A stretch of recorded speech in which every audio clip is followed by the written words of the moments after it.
Dari tip Yosua dulu lah, nanti kita. Lah, aku kan terakhir yang. Gimana ya lah Bapak Sarah, sukses itu definisinya apa? Dites tuh Bang, dites. Udah siap ini. Sukses ya menjadi seperti yang apa Allah rencanakan buat kita lah. Oh iya, nah jadi memang seperti yang Allah rencanakan buat kita. Ya memang Allah yang rencanakan buat kita. Jadi aku tahu ya dunia pasti suksesnya seperti ada banyak gitu. Cuman maksudnya kalau sukses, definisi sukses sendiri sebenarnya menurut dunia sukses kita bisa mencapai target kita bisa mencapai tugas, visi atau impian kita. Cuman kadang yang menjadi masalah adalah targetnya baik atau buruk. Apakah itu self motivated atau untuk godly motivated? Apa kita bisa menyelesaikan tugas, visi, impian kita? Ya betul juga. Cuman apakah itu self motivated atau godly motivated? Nah, jadi apakah itu dari Allah? Jadi ya sebenarnya menurut Allah itu sukses itu ketika kita menghidupi dan memaksimalkan kehidupan kita sesuai dengan rancangan Allah bagi kita ya. Aku tahu sih, mungkin aku udah sering kalau ngomong pasti ada ayat ininya. Karena memang kebetulan ya aku juga cukup suka gitu, termasuk favorit juga bahwa kita ini buatan Allah, diciptakan dalam Kristus Yesus untuk melakukan pekerjaan baik yang dipersiapkan Allah sebelumnya. Ya mau supaya kita hidup di dalamnya. Jadi ini maksudnya kita ini Allah itu pencipta kita, jadi kita ini buatan Allah. Jadi Allah yang menciptakan kita dalam Yesus Kristus untuk melakukan pekerjaan baik. Jadi setiap kita sebenarnya punya tujuan masing-masing dari Allah. Jadi apakah tujuannya seperti apa ya itu nanti kita bahas gitu. Yang sudah Allah persiapkan sebelumnya. Ia mau supaya kita hidup di dalamnya. Jadi itulah sebetulnya ukuran kesuksesan kita di mata Allah. Jadi ketika kita menghidupi rancangan Allah di dalam hidup kita. Oke. Nah, terus jadi kita mulai dulu, cuman kalau gitu apa sebenarnya tujuan penciptaan manusia? Tujuan penciptaan itu ya ada dua. Pertama tujuan umum, maksudnya setiap manusia itu diciptakan untuk berkarya dan produktif. Mungkin salah seorang mungkin habis lay Bapak Sarah siapa tadi? Mungkin ini deh Kila Javen. Bisa tolong baca Kejadian 2 ayat 15 sampai 20.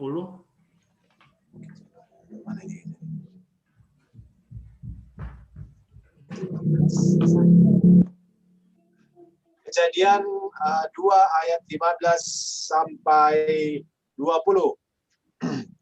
Tuhan Allah mengambil manusia itu dan menempatkannya dalam Taman Eden untuk mengusahakan dan memelihara taman itu. Lalu Tuhan Allah memberi perintah ini kepada manusia. Semua pohon dalam taman ini boleh kau makan buahnya dengan bebas. Tetapi pohon pengetahuan yang baik tentang yang baik dan yang jahat itu, janganlah kau makan buahnya. Sebab pada hari engkau memakannya, pastilah engkau mati. Tuhan Allah berfirman, tidak baik kalau manusia itu seorang diri saja. Aku akan menjadikan penolong baginya yang sepadan dengan dia. Lalu Tuhan Allah membentuk dari tanah segala binatang hutan dan segala burung di udara. Dibawanya lah semuanya kepada manusia itu untuk melihat bagaimana ia menamainya. Dan seperti nama yang diberikan manusia itu kepada tiap-tiap makhluk yang hidup, demikianlah nanti nama makhluk hidup itu. Manusia itu memberi nama kepada segala ternak, kepada burung-burung di udara, dan kepada segala binatang hutan. Tetapi baginya sendiri, ia tidak menjumpai penolong yang sepadan dengan dia. Ya, terima kasih Kila. Jadi ya ini di sini sebenarnya kita semua manusia diciptakan untuk berkarya dan produktif. Tidak ada manusia yang yang Allah ciptakan untuk hanya sekedar ya supaya ada saja, supaya hidup. Kita punya tujuan penciptaan bahwa ya ini umum, ini bukan hanya berlaku pada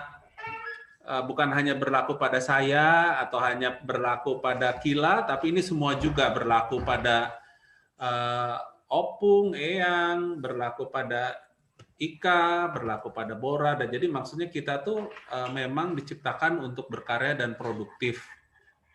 Nah, terus udah gitu yang kedua untuk menceritakan kemuliaan Allah. Ini sebenarnya dari ciptaan ya di sini di Mazmur 19 ayat 1, bisa tolong Mama Lina?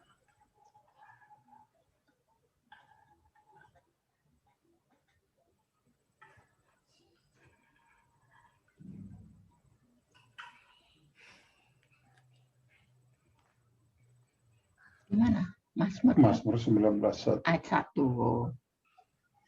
Kemuliaan Tuhan dalam pekerjaan tangannya dan dalam Tauratnya untuk pemimpin biduan Mazmur Daud. Itu 19 ayat 1 ya. Dua, sorry. Itu ada beberapa yang satu, dua. Langit menceritakan kemuliaan Allah dan cakrawala memberitakan pekerjaan tangannya. Ya, ini kan maksudnya ciptaan. Jadi maksudnya kita ini semua ciptaan Allah.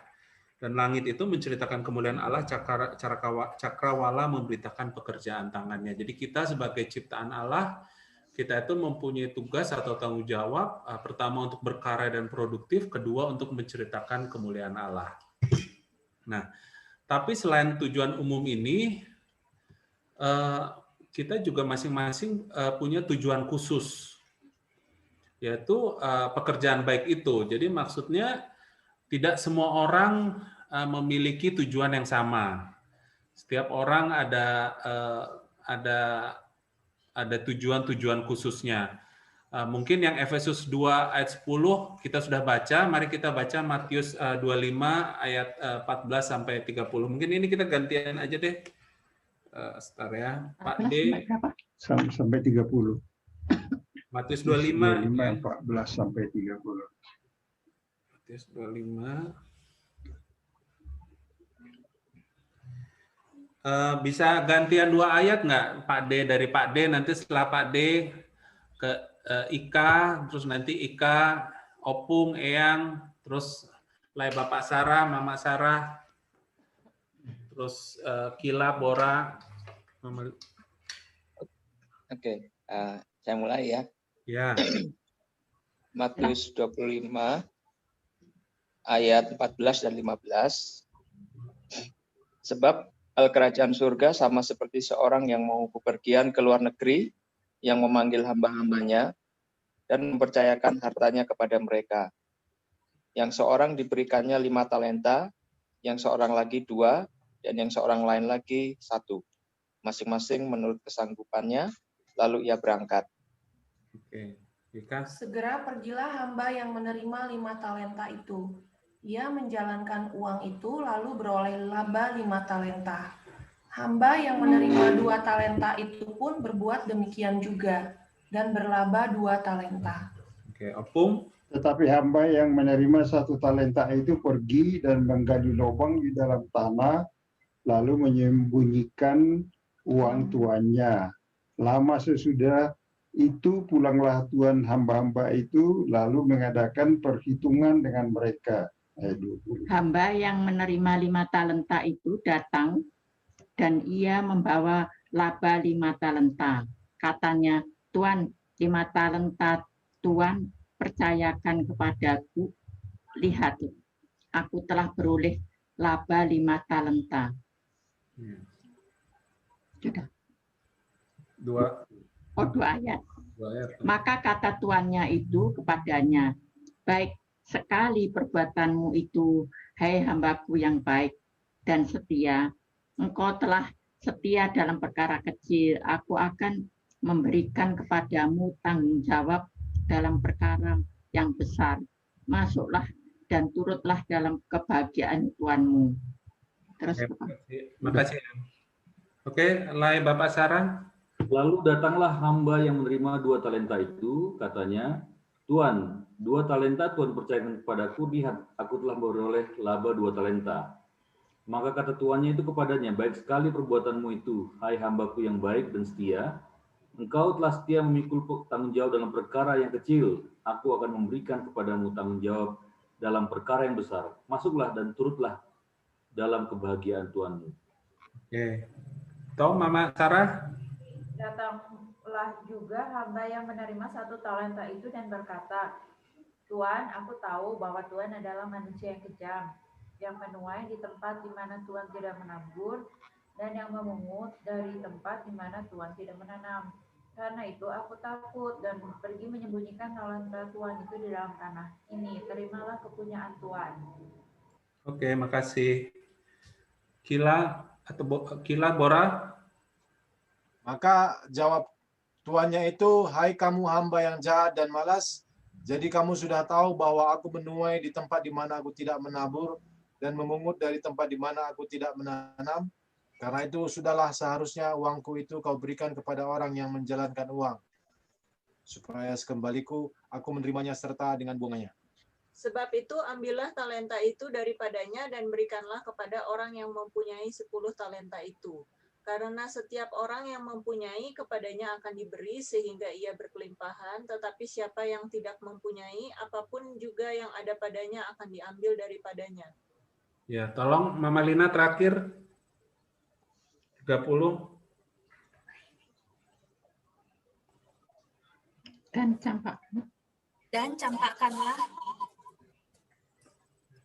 campakkanlah hamba yang tidak berguna itu ke dalam kegelapan yang paling gelap. Di sanalah akan terdapat ratap dan kertak.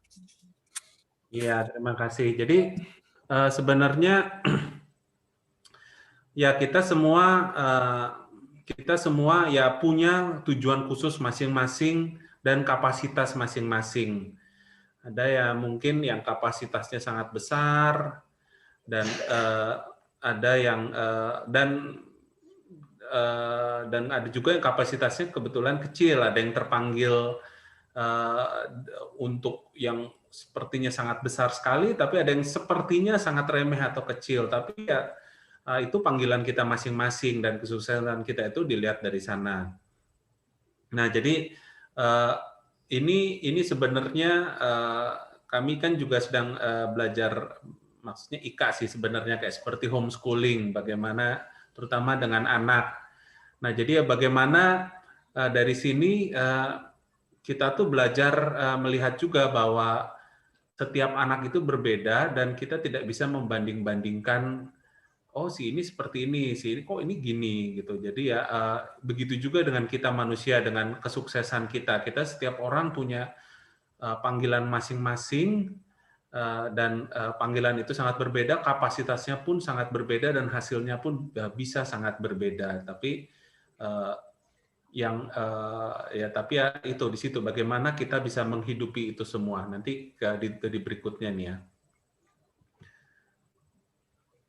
Nah ini, jadi sekarang kita masuk ke kunci kesuksesan untuk orang-orang percaya. Jadi ada beberapa yang saya belajar waktu mempersiapkan ini adalah dari contoh-contoh di Alkitab. Jadi yang pertama itu adalah mengerti visi, panggilan, peran, dan tugasnya dari Allah. Sebagai contoh di Alkitab yang saya belajar ada Yusuf. Dia mengatakan bahwa untuk visi dia adalah untuk menyelamatkan bangsa yang besar Israel. Jadi dia dari sejak kecil dia sudah dapat mimpi bahwa dia nanti akan menjadi raja, saudara-saudaranya akan menyembah.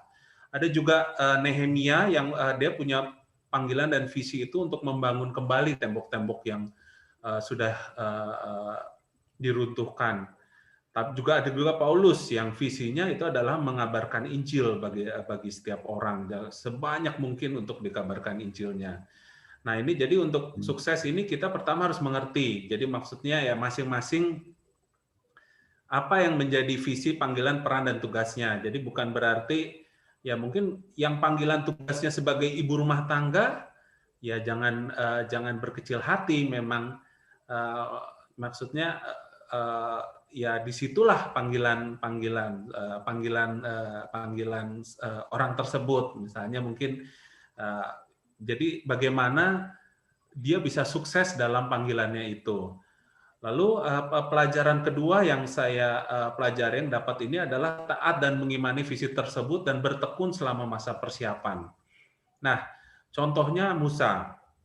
Musa waktu itu adalah orang yang anak Firaun, dia dianggap anak Firaun, tapi karena selama kecil dia selalu diurus oleh karena rencana Allah, akhirnya dia dikasih inang penyusu ibunya sendiri, tapi sebutnya inang penyusu, dan dari kecil ibunya itu selalu menceritakan cerita tentang bagaimana Allahnya orang Yahudi. Jadi dia tahu bahwa dia tuh siapa, dia tahu jati diri dia siapa walaupun dia dibesarkan di istana. Itu terlihat bahwa ketika dia marah ketika ada ada orang Israel yang dipukulin, langsung dia bunuh, langsung dia orang Mesirnya langsung dia bunuh. Lalu setelah orang Mesirnya dibunuh, berikutnya lagi ketika dia ada yang bertengkar, terus ada orang Israel, siapa yang bikin kamu jadi pemimpin atas kami? Jadi sebenarnya dia sudah merasa bahwa dia tuh terpanggil untuk memimpin atau melindungi orang-orang Israel itu. Tapi ketika dia lari ke Midian setelah waktu mau dikejar Musa, selama 40 tahun dia hanya menjadi gembala. Jadi bagaimana menjadi gembala padahal dia ada panggilan seperti itu. Begitu juga dengan Yosua. Yosua itu asistennya Musa selama 40 tahun. Jadi dia juga selama perjalanan di padang gurun itu Yosua adalah asisten dan menolong Musa. Terus juga Daud. Daud itu diurapi sama Nabi Nathan ketika dia masih muda, masih kecil. Aku nggak jelas umurnya berapa ya. Nanti mungkin saudara-saudara atau bapak, kalau ada yang saya ucapkan salah atau kurang akurat, tolong ditambahi ya. Jadi bagaimana Daud itu walaupun dia diurapi waktu muda, dia bilang kamu akan menjadi raja. Tapi selama perjalanan dari dia diurapi sampai dia akhirnya ikut perang, membunuh Goliat, sampai akhirnya dikejar-kejar hampir mati oleh Saul. Waktu aku membaca cerita-cerita itu, aku berpikir gitu, apa pemikiran Daud? Apakah dia nggak, Tuhan, saya kan sudah Nabi Nathan datang mengurapi saya jadi raja. Tapi kenapa sampai sekarang dia sampai kabur, sampai dia pura-pura jadi orang gila. Jadi maksudnya bertahun-tahun dia dalam pelarian sebelum dia tetap bertekun dalam persiapan itu. Allah sedang mempersiapkan orang-orang itu sampai dia bisa menjadi dia siap. Begitu juga dengan Yusuf. Yusuf juga dia punya mimpi bahwa nanti dia akan jadi tinggi dan saudara-saudaranya semua akan menghormat sama dia. Tapi di perjalanan dia dibuang, dia jadi jadi budak. Setelah itu sudah gitu, dan setelah budak masuk penjara, terus begitu. Jadi kehidupannya tuh susah sekali, tidak mudah, tidak ada yang mudah. Jadi bagaimana saya nggak tahu kita masing-masing sedang ada di posisi yang mana. Apakah mungkin masih mengerti, masih mencari apa sih sebenarnya panggilan, atau kita sedang ada di masa persiapan. Jadi maksudnya ya kita masing-masing sedang Allah persiapkan untuk sesuatu yang besar, tapi itu yang maksudnya itu masing-masing nanti ya. Tapi yang ketiga yang penting juga adalah setia dalam perkara kecil. Yusuf. Ketika Yusuf menjadi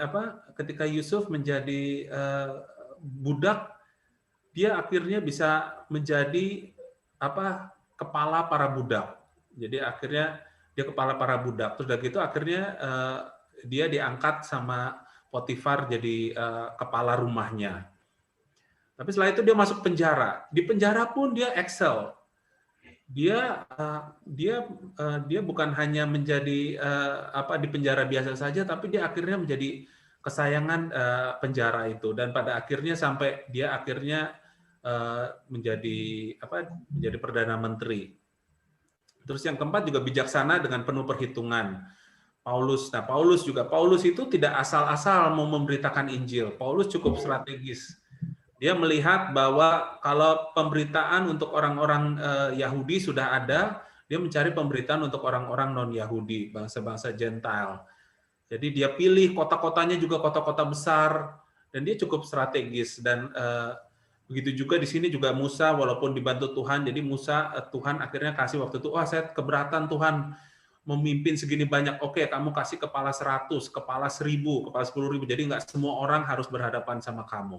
Yosua juga sebelum perang, dia kasih pengintai. Oke, kamu pergi 3 hari kita ini. Jadi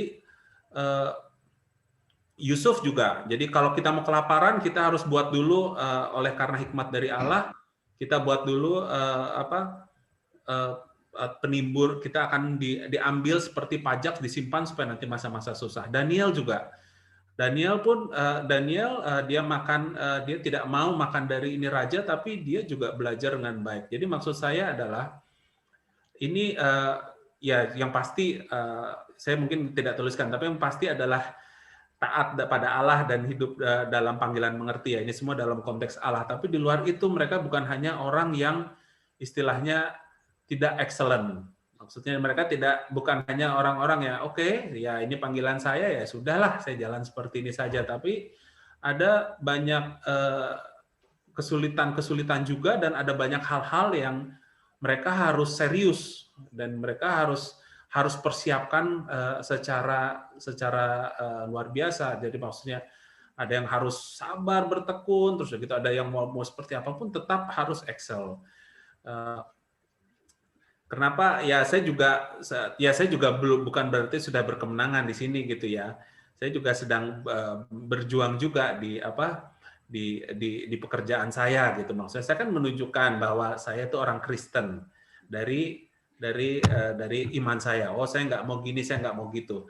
Tapi kalau saya tidak bisa tapi bukan saya sombong maksudnya, karena kasih karunia Allah. Tapi kalau saya tidak bisa menunjukkan bahwa saya juga excel good dalam pekerjaan saya, ya itu semua saya rasa akan jadi sia-sia juga, karena tugas tanggung jawab kita itu yaitu menceritakan kemuliaan Allah, tadi secara umum tuh kita harus produktif, berkarya.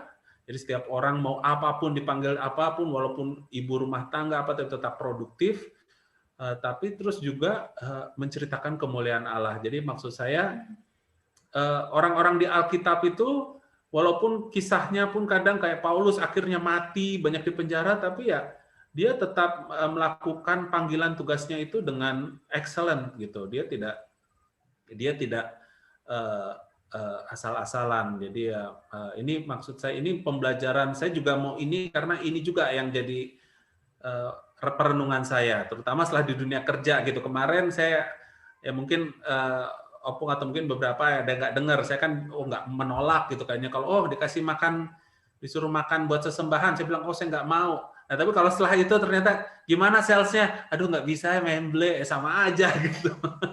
Maksudnya buat apa saya sok-sokan, saya percaya gini gitu, tapi ternyata saya tidak membackup dengan apa yang saya bisa, maksudnya dengan keseharian saya gitu. Jadi itu bukan hanya di dan saya yakin bahwa Allah itu adalah Allah yang sukses, dan Allah itu ingin kita sebagai sukses. Kenapa? Maksudnya Allah itu juga contohlah penciptaan gitu. Maksudnya ketika waktu kita masih di masa penciptaan, kelihatannya semua sukses. Semua Tuhan melihat, dan Tuhan melihat semua itu baik. Ternyata tiba-tiba manusia jatuh ke dalam dosa. Setelah